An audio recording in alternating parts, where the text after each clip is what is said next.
That didn't work well. Good morning. Thank you for joining us today.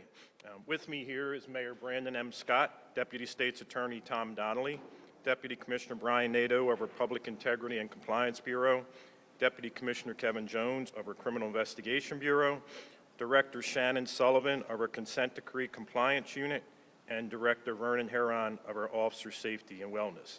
I'm Commissioner Richard Worley. We're here today to announce something, one of the major milestones that the department has reached, something that we've been striving for 7 years. It's not a crime accomplishment. It's something where we're going to show that we can both reform a department and reduce crime at the same time. Together with the Department of Justice, we filed a joint motion that BPD has reached a state of full and effective compliance on 2 sections of our consent decree: transportation of persons in custody and officer assistance and support. The 2 sections represent 24 paragraphs of our decree. Reaching full and effective compliance in these 2 sections, especially the transportation of persons in custody, which led the Department of Justice's investigation of the department, is a significant step towards our progress. Even in the midst of challenges to include our staffing, the men and women of the BPD are committed to making continuous progress in our consent decree and striving to ensure that our views of our residents are represented in our reform efforts. As of December 2023, 25% of all paragraphs in the consent decree have been given a rating of being in initial compliance, and another 60% of all paragraphs of the decree are on track for initial compliance. Reaching full and effective compliance in these 2 sections of the consent decree represent a major shift in the culture of our department. Not only does it help us build trust and legitimacy with the community, but also sends a message to our members that health and wellness is a priority. Our reform initiatives are not only helping us win back our community, but they are also the roadmap to sustain reductions in gun violence.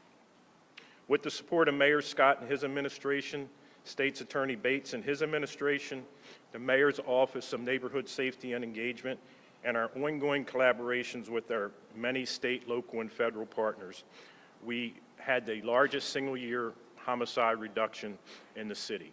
Still way too many. We technically had 242 last year. We had 21 that occurred the previous years to put the number at 263, but that is still way too many for a city of our size. 1 is too many. So we want to continue to drive down violence while we reform the department. I believe our department is leading the way and showing that we can do both. You can reform a police department and reduce gun violence at the same time. This includes more lawful constitutional arrests, which was published in a recent arrest assessment by the monitoring team, less civilian complaints to the Public Integrity Bureau, and increased positive community feedback. As we strive towards reducing crime in our city and full compliance and transformation of our department, we will continue to improve retention, offer the best support and assistance to our officers, and address our staffing challenges head on. Just last month, we announced the increase of our hiring initiative $10,000 to $10,000, and we recently promoted the major from recruitment to lieutenant colonel, so we will have a new major there who will hit the ground running as well. With recent changes of our organizational structure, our department is working to boost hiring efforts, modernize our facilities and equipment, and working more effectively to improve retention, recruitment, and morale of our officers. I know firsthand there's still much more work to be done, but we remain steadfast in our commitment to fully comply with the necessary reforms of the consent decree and to provide our residents with the best police department that they want and most importantly deserve. Thank you for your time, and I will now turn it over to Mayor Brandon M. Scott.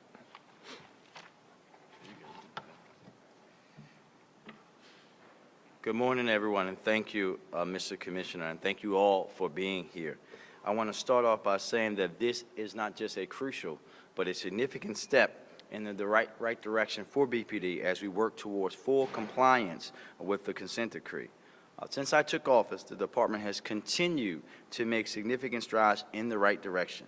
And as of December of 23, 25 95% of all paragraphs of the consent decree have been given a rating as being in initial compliance, and another 60, as the Commissioner mentioned, of all paragraphs in the decree are on track for initial compliance. When I released my administration's comprehensive violence reduction plan, I made implementation of the consent decree mandated reforms a key part of our broader holistic approach and efforts to effectively address violence in our communities, because I firmly believe and know that reform and accountability go hand in hand with law enforcement productivity. And let me be very clear, the only way we're able to improve public safety is by doing it the right way, and we know that we proved that it could be done that way last year. Constitutional, community-focused policing is the only effective policing model.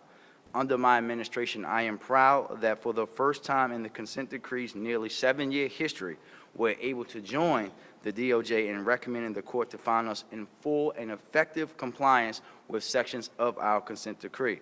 It is no coincidence that as we make progress in implementing the consent decree, we have also managed to achieve the record year reductions in violence in Baltimore City. In fact, 2023 was the first year that Baltimore has had less than 300 homicides since the death of Freddie Gray in 2015. And as evidenced by today's joint filing with the DOJ, we are doing all this while making significant progress towards full compliance with the consent decree. Keep in mind that transportation of persons in custody and officer assistance and support are central aspects of the consent decree. And the failure to secure and safely transport Freddie Gray is one of the main incidents that got BPD into a consent decree in the first place. This filing is evidence of the work they're doing to rectify those wrongs. Additionally, officer assistance and support is essential to officer retention, and it is needed to ensure that law enforcement personnel are in the proper mindset to perform at the highest levels. In fact, I'll be remiss if I didn't mention and recognize Director Hearn. When he joined BPD, he came to my office when I was a council person, and I said to him, we have to have a program around officer wellness in Baltimore City in order for us to be better. Our women and men see things that no one should see, and no one checks on them.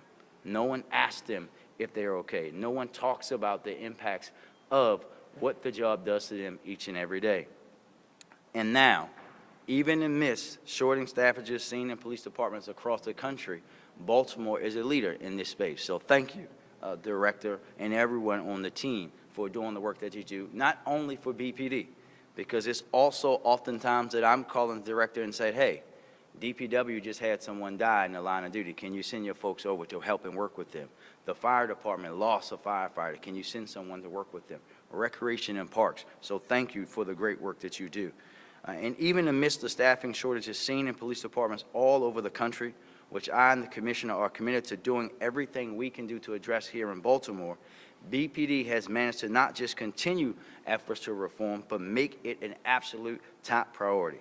This is a testament of the Commissioner's leadership, the work of the women and men in BPD each and every day, all the folks that are out here in front of us to make sure our communities are safer and see through the oversight and implementation of the consent decree.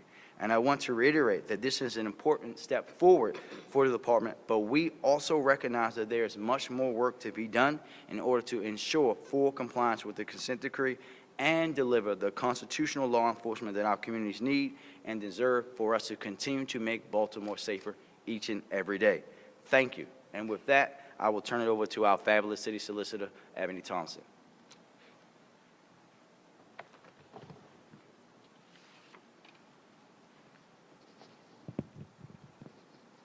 Thank you, Mr. Mayor, and good morning. Today marks the first time in nearly 7 years that the parties have been able to jointly petition to the court to find BPD and the city in compliance on 2 topics outlined in the consent decree.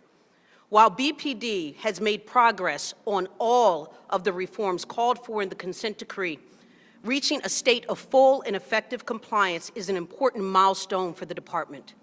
Full and effective compliance is defined by the consent decree and requires BPD to, quote, demonstrate that they have incorporated all of the consent decree's requirements into policy, trained relevant personnel as necessary to fulfill their responsibilities pursuant to the material requirements, and ensured that each material requirement is being carried out in practice. And B, shown sustained and continuing improvement in constitutional policing as demonstrated by the agreement's outcome assessments. Yesterday's joint filing demonstrates that not just BPD, but that the Department of Justice also feels that BPD has met those requirements.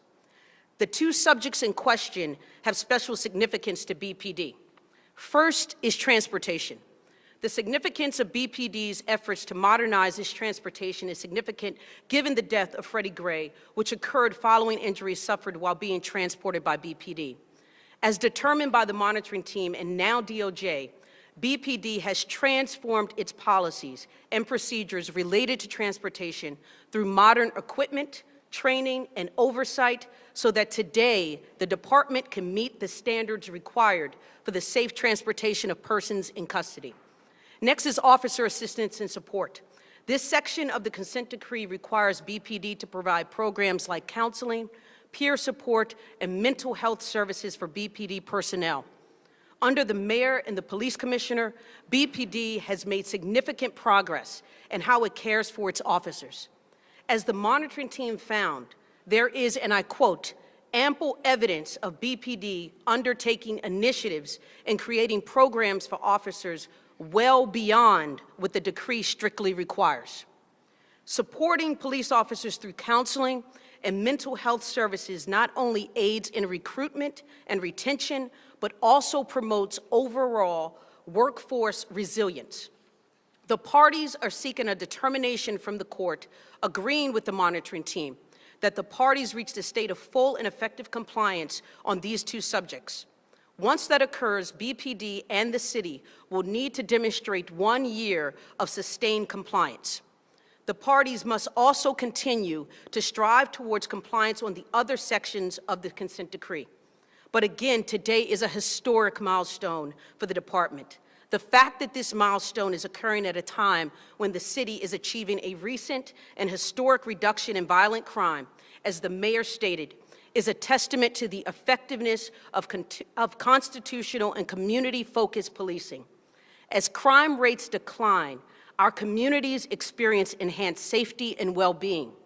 This positive outcome strengthens the bond between law enforcement and the public, creating a positive feedback loop that propels us toward a safer and more resilient city.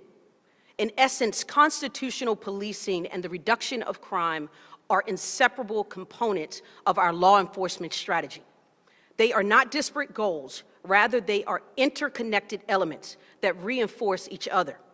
Today, we affirm our commitment to constitutional principles as the driving force behind our crime reduction initiatives.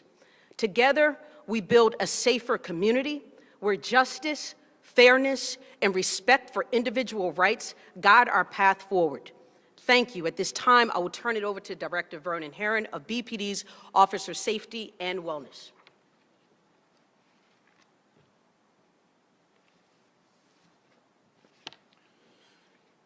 Thank you, Solicitor Thompson, Mayor Scott, Commissioner Worley, for having me here today. If it wasn't for their investment in the men and women who serve this department, we would not be here.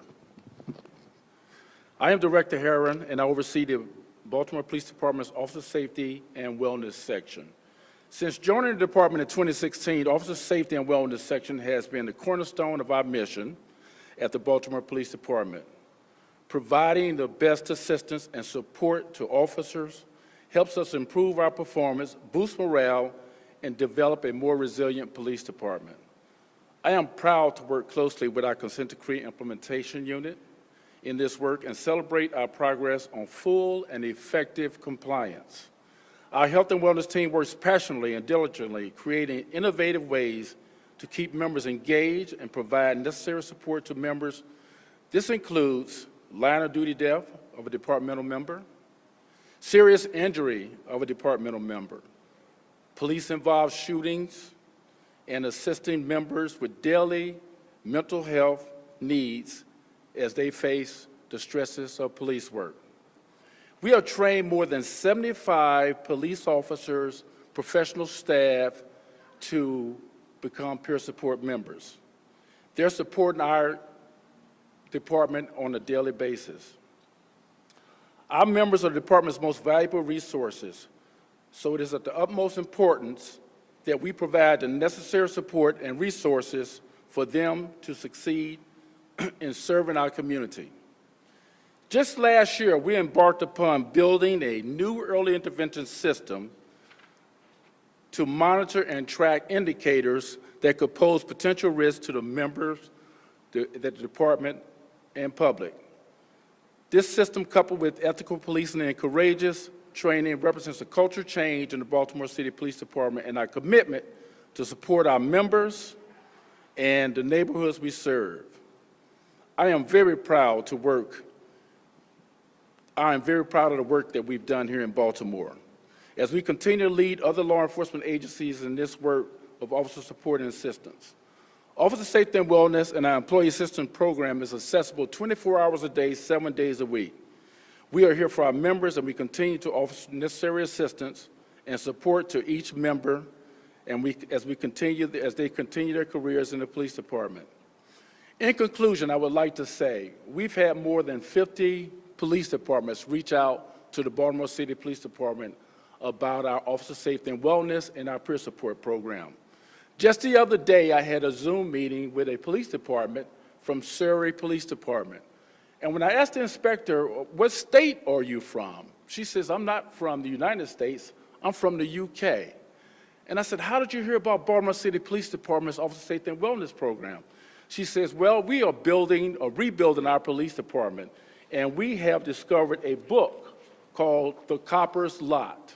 And in this book, it highlights the work in Baltimore City Police, and it also has copies of our policy. Today, I am proud to be part of this magnificent team. Sitting before you are several of our members who work in the peer support program. They are not only sworn members, they are civilian staff, professional staff, they work in forensics, IT, PIB, dispatchers, call takers, and even retirees who come out of retirement to continue to support our department. Today is a great day in Baltimore. It's a great day for the Baltimore City Police Department, and I am proud to serve, and thank you, Commissioner Worley and Mayor Scott, for allowing me to be here.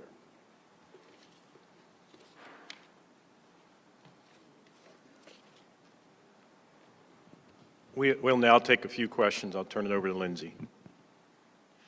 All right, we'll have everyone line up over here. We'll take on-topic questions first. 2 questions per outlet. Hey, Commissioner. Ken Duffy, BL Radio. You mentioned that there's 25% initial compliance as of December of last year, but this consent decree has been going on for 7 years.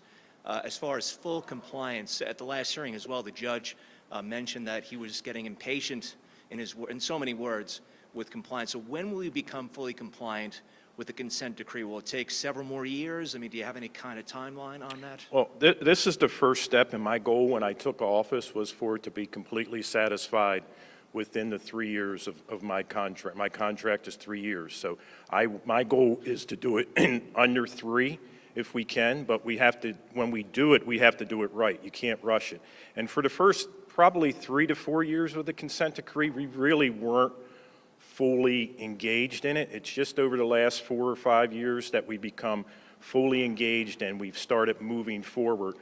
And as you see, there's a lot of work that still needs to be done, but 85% is either initial or on its path. So we have to continue to push that forward, and then the 15% that we haven't done so well on or haven't started, we have to do that. But hopefully within the next 2 years, 2.5 years, I'd like to be completely satisfied with the consent decree. But that's not the end of it, because just because the consent decree is no longer overseeing our department, the changes are forever. The way the department does everything has changed and will continue to change because we're a much better police department from it. And just a quick follow-up, on the flip side, do you think the judge has been fair in this process over the course of these 7 years Judge Berdar in particular, in assessing what is happening with BPD, and you mentioned the progress as well last year with homicides dropping, and even this year there's an almost 60% drop so far in the month of January. You think he's been fair in his assessment of your progress complying with this? Yes, I think he's been, I think we couldn't have asked for a better judge, monitoring team, or DOJ team. I think it is a team. It's not working. He's tough. He's not going to be easy, but I'd like it like that. I want him to be tough and tell us what we need to improve and tell us when we're not doing well. But no, I think we couldn't have done better. I think Judge Berdar is excellent and will continue to push this, and he's even staying on to make sure he sees it through its end.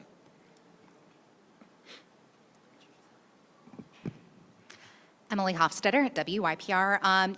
Worley, you said that we have 25% in initial compliance, 60% on the way towards that. Is it possible to say kind of overall how close we are to full compliance? Is that like a number that's able to be given? Not really. The 24 paragraphs, and I'll let someone else jump in. The two areas we're hitting today are 24 paragraphs, roughly, of 470. So it's about 5%, but you have to start walking before you can start running. So. Thank you. Hi. Okay. What? Hi, I'm Alexa Ashwell, Fox 45. During the consent decree hearings, it's been said that the staffing shortage is the largest barrier to achieving full compliance. Where does the department stand today, and what is your plan to get more boots on the ground in the immediate? The department, we're still about 500 short. Probably before the next few months, we're going to be under 2,000 police officers. We were right around 2013, and we have some retirements. But we're working to do many things. One of the initiatives that I put forth when I started was we had 300 officers leave over the last 3 years. We went through and looked at every one of those cases to see how many of those officers we wanted to have back, because they are still basically MPTC certified, so they could come back with an expedited academy and be back on the street in a short period of time. We've written a letter to all the ones that we wanted to bring back. Obviously, some we don't want to come back because they left for not so good terms. So, and we're offering them the same incentive that we're offering the new hires. But we're also, the thing that I think we missed in the past is we never concentrated as much on keeping the people that are here. So that's what we're doing now. We don't want people to leave. We want them to be our best advertisement to come here. So we have to treat the people that are here, already here doing the work, that have been responsible for the accomplishments we made. We've got to treat them well so that they stay and just keep advertising that this is a good place to come. So we're doing everything we can. The $10,000 incentive, recruitment's going to be bolstered up. So a lot of things we're moving forward to try to get more police officers here. How does it dictate your crime-fighting strategy? It doesn't really. We're not, even if I hired 500 today, they're not getting on the street so for a year. So our strategy is to do more with less, just like we did in 2023. And one thing I know is if you give our officers a goal and you tell them why we're doing it, they can accomplish anything, as we did in 2023. Hi, Elizabeth from WMAR. I also had a question about staffing, but specifically I wanted to just see if you could respond to the consent monitoring team's review. I think it was in August. They talked about how staffing has been posing a problem with community policing. They just don't have enough time to walk the beat, engage with people in the community, and it's really becoming an issue. I just wanted to see if you could just talk about the struggles with community policing in specific. Yeah, obviously that's the one part of the consent decree that we struggled with, but we've made some changes. We've redone our community policing model. We've changed a couple different things. We have a new deputy commissioner of patrol and community policing, and the area that obviously that we failed the most was Brooklyn. Well, the deputy commissioner used to be the major in the Southern District, which oversees Brooklyn. And she, along with her team, is rebolstering the community policing plan because we didn't do well, because we didn't put as much emphasis in it as we should have. So we have to correct that and move forward. And we're starting a lot of different things under the Criminal Investigation Bureau to relieve our district commanders or some of the burdens that kept them from the time of being able to work with community policing with the officers. So we have a new area in the Criminal Investigation Bureau that's going to handle the detective unit, so the deputy commissioner, the majors can spend more time with their officers and supervisors out there doing community policing. So the whole goal of 2023, and I hit the roll calls and I explained to the officers why we're doing foot, why we need them to do those 10 to 15 minutes, 3 times a shift. And I think once we get that message out, they'll do it. They'll do whatever we ask them to do if we tell them why, and they saw the results last year.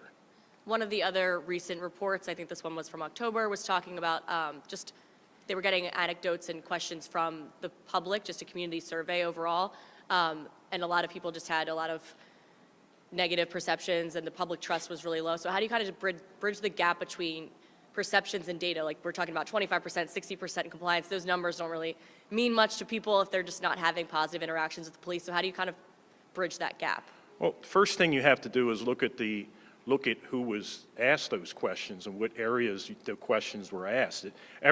You can get almost any kind of results for any survey if you place it in the right, make all the guidelines to get what you want. But the way I look at it is we are getting more help from the community on cases.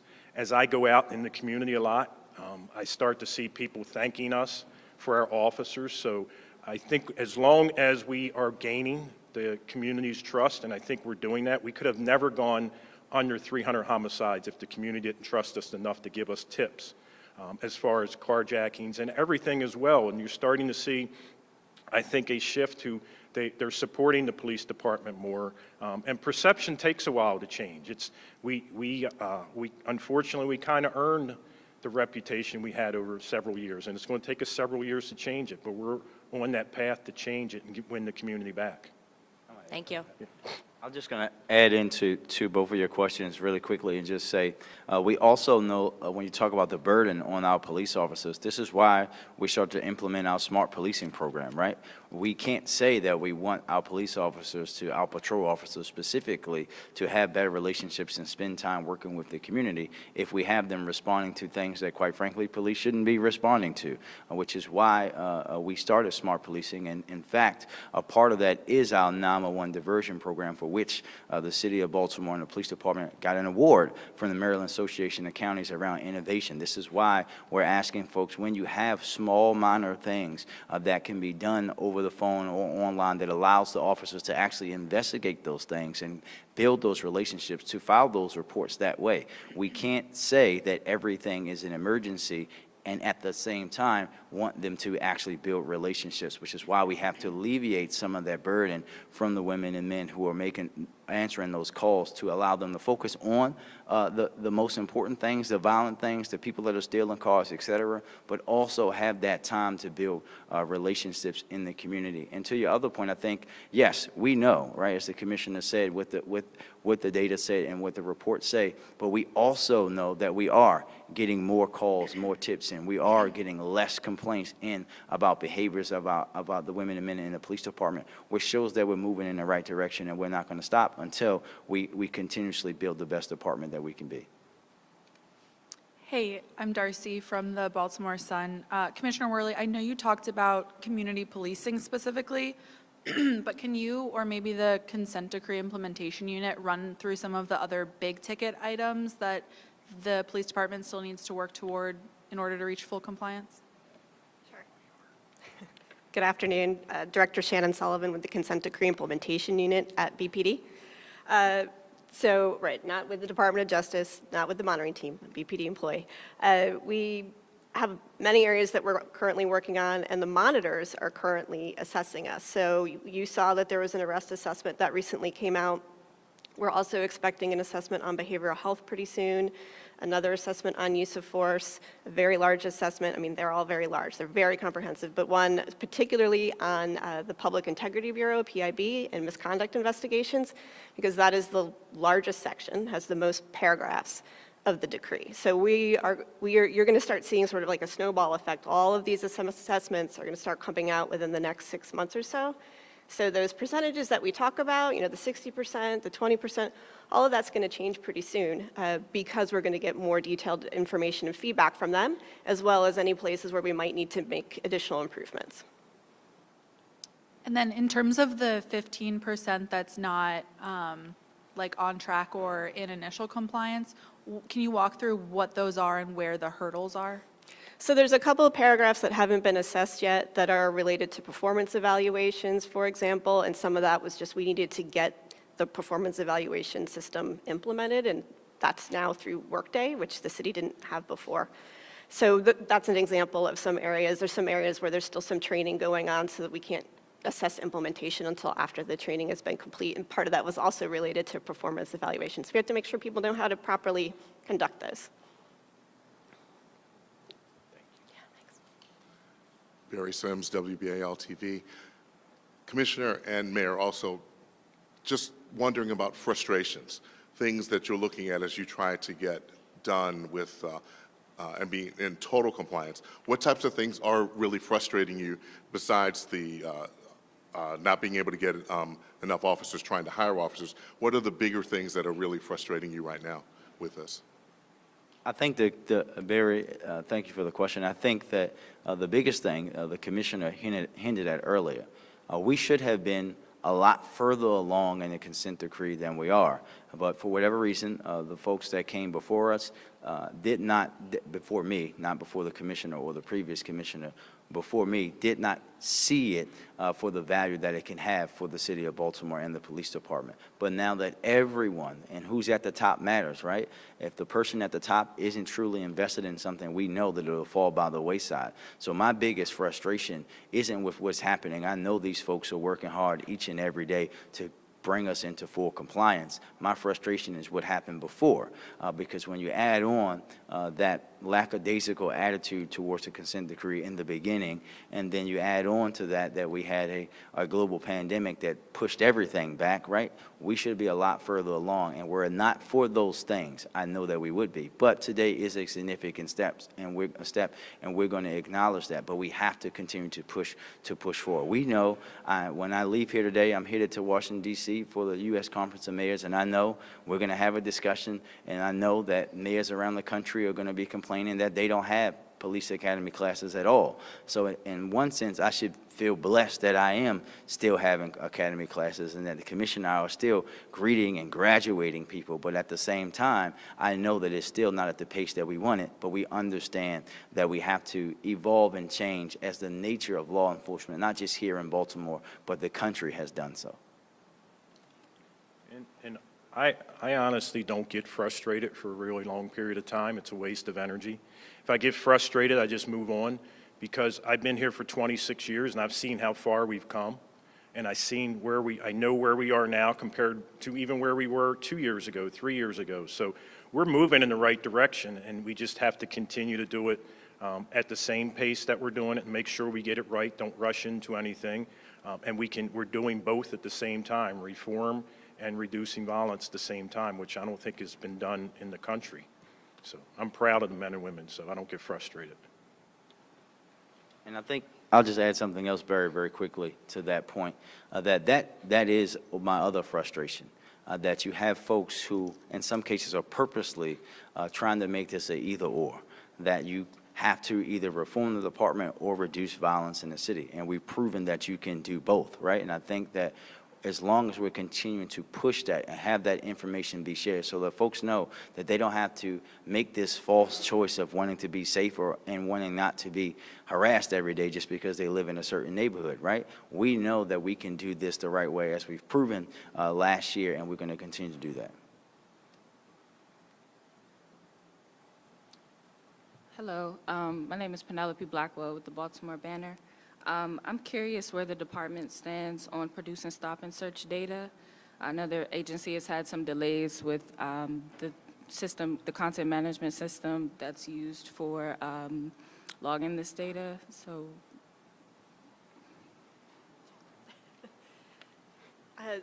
I'll just remind everyone too, we have a conversation with the court on Thursday, next Thursday. It's our public quarterly hearing. And in that, we will talk more extensively about the transport assessment, about officer safety and wellness, but we will also have a component where we'll talk about the arrest assessment and where we are in terms of collecting data on stops and searches. I know that's been a frustration for some, for us too. We want to be able to move up faster on that. There were a lot of things that needed to be in place to get that, to get it right. Again, the data, getting it right is really important, not just quickly. And so we'll be able to provide some additional details on that as well, and we can also talk offline about it. But it's a pretty complex issue, but we are working on it actively, and we are very close to getting exactly what the monitoring team and Department of Justice need. Thank you. Good morning, Paul Gessler with WJZ. As you all know, there have been calls from some to just pull out of the consent decree or make efforts to get out of the consent decree. Perhaps many of you have had those internal thoughts or external thoughts in the past few years. Do today's accomplishments reaffirm that you're in it for the long haul, or can you do some of these things without federal oversight? So I'll just be very blunt, Paul. As I just said before to the previous question, this isn't a false choice, right?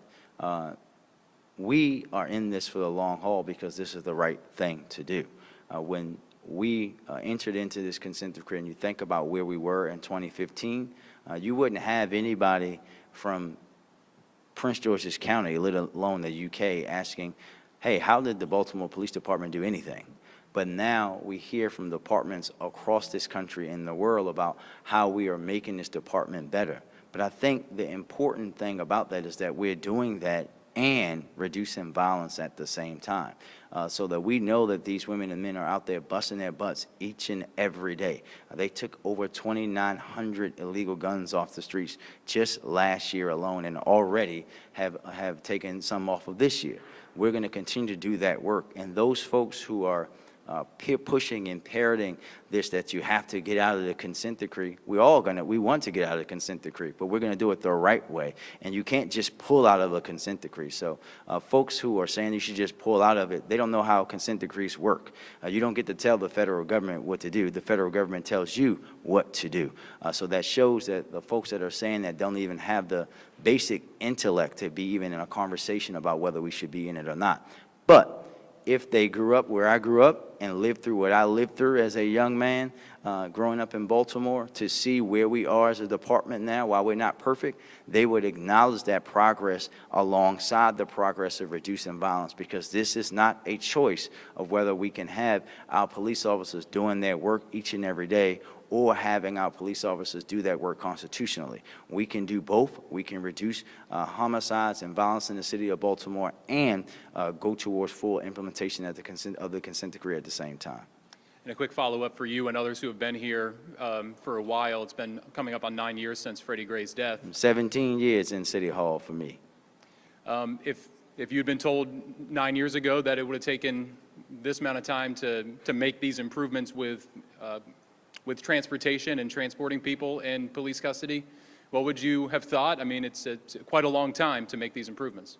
Well, there may be tape of me saying that there's no way we're going to do this in 5 years, right? We knew that. If you look and monitor how consent decrees have worked with departments around the country, nobody did it in 2, 3, 4, 5 years. We're talking about systems and things that had been ignored and not put in place for decades. So to think that we're going to solve all of those that quickly, especially, as I said earlier, without the leadership fully investing and believing in them for the first 3 years, right? That was a bad thought. Now we know that we have to do it. And this is not about doing things quickly, right? We have to do it the right way and make sure that we're putting these things into policy and practice so that they're not undone once all of us are gone. We have to make sure that we are finishing the job and doing it with every single detail, every T crossed, every I dotted, and a period or exclamation point at the end of every sentence. So I said back then we knew it was going to take longer than 5 years. Now, of course, none of us knew that this thing called COVID would show up, right? But we're going to continue to work because we know it's the right thing to do.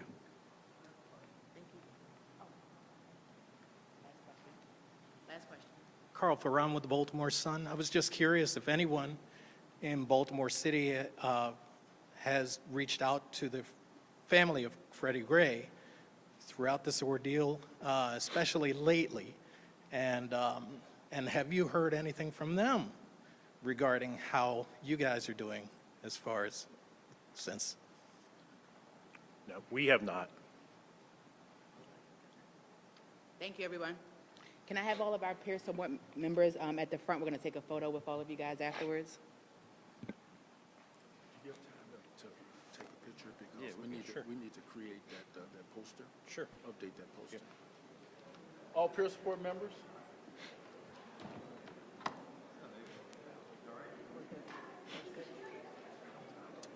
wasn't sure how to answer that question, so I did my best.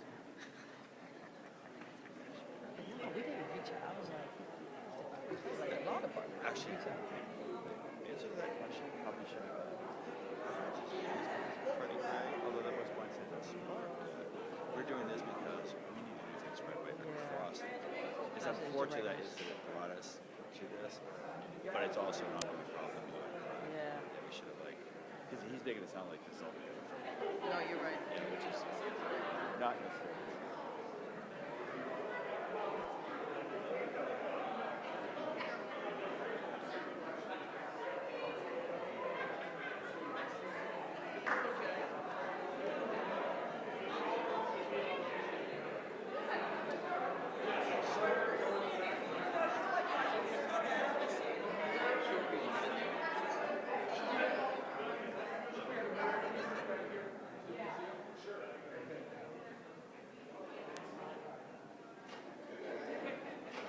So everybody else, can you, we want the mayor and the...